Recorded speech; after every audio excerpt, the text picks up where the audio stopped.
Look, Rupert even put on his cute new bow tie. Welcome everyone. We're all in love with a certain vintage aesthetic, right? But finding true vintage menswear isn't that easy. It gets more and more difficult to find interesting pieces in thrift shops or on flea markets. And maybe you don't even have thrift shops and flea markets in your area. The things you find on eBay are expensive and don't fit most of the time. Going full bespoke would be nice, but who can afford that, right? Well, you're left with two options. One, going for a brand that produces garments with historical patterns like Darcy Clothing or Simon James Cathcart. You can find a lot of those brands and shops in my personal list. I've put a link in the description down below. Option 2, you fake it until you make it. And by this I mean making modern clothes look vintage. And that's what we're going to talk about today. Stay with me.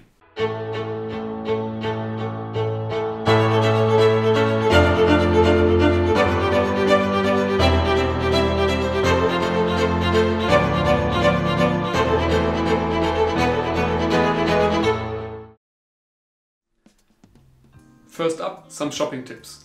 There are a few things you should consider when buying clothes. For example, cutaway collars on shirts. They are just fine for regular people, but they're not particularly vintage. Either you skip those or you make it into a shirt with a small stand-up collar. I already did a video on that and will link it here, I guess.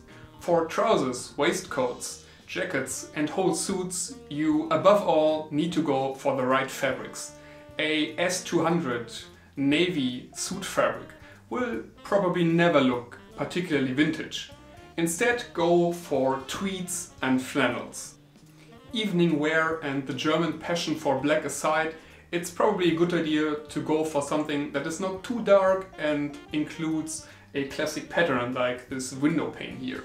One important aspect for buying trousers is look for a high rise. The trousers need to sit as high as possible.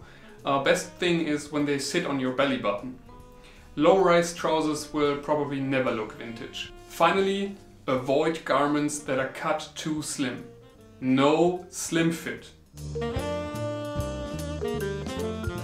Now, as soon as you've bought a suit or a jacket or trousers or a waistcoat, there are some alterations you can do to achieve a more vintage look. For trousers, for example, you can just remove the belt loops, which is not that easy, but it can be done, and instead add buttons for braces. But of course this doesn't apply to all the trouser styles. For example, you should not ruin your Hollywood trousers by removing all the belt loops. The braces also help with the high waist look of the trousers. Now the problem with modern jackets is usually the button stands. It is too low. What you can do about this is, for example, go for a 3-button jacket and then remove the bottom button. I did this on this one. This only works for fabrics that are a bit noisy, so you can hide the buttonhole, which you of course want to stitch back up again. You can also add another button on top, like I did here.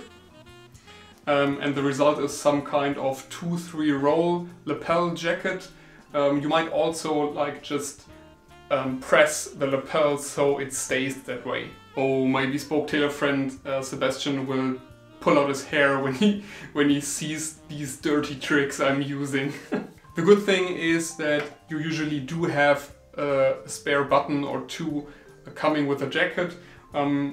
Else you might want to take the bottom button and just move it up here. And now for the waistcoats, which are, in my opinion, a quite crucial part in a vintage look suit. Now, modern waistcoats close too low and are too long most of the times. So what can we do here? Well, we can add one of the spare buttons here and make it close a bit higher. But of course this only works for waistcoats with a lapel. Another alteration would be to take in fabric at the shoulders. Let me demonstrate. And now you would need to bring it all together here at the top.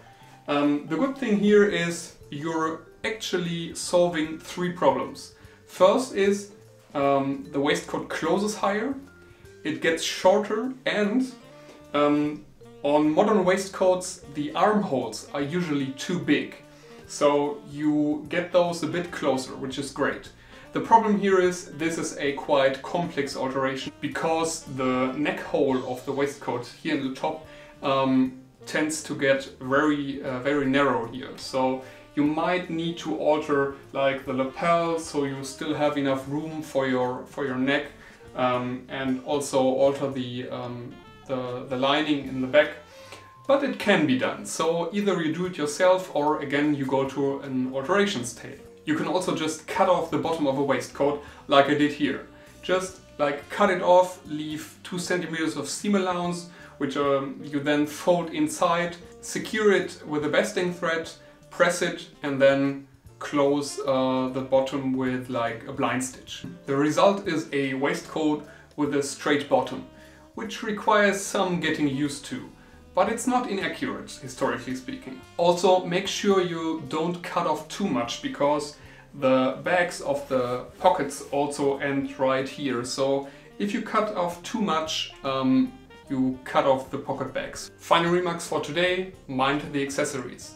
Use a nice cap or a hat, a pocket watch including a chain or maybe a collar pin. But don't overdo it. Too much accessories make you look like a parrot. Well, thanks for watching. I hope you enjoyed my video and see you soon.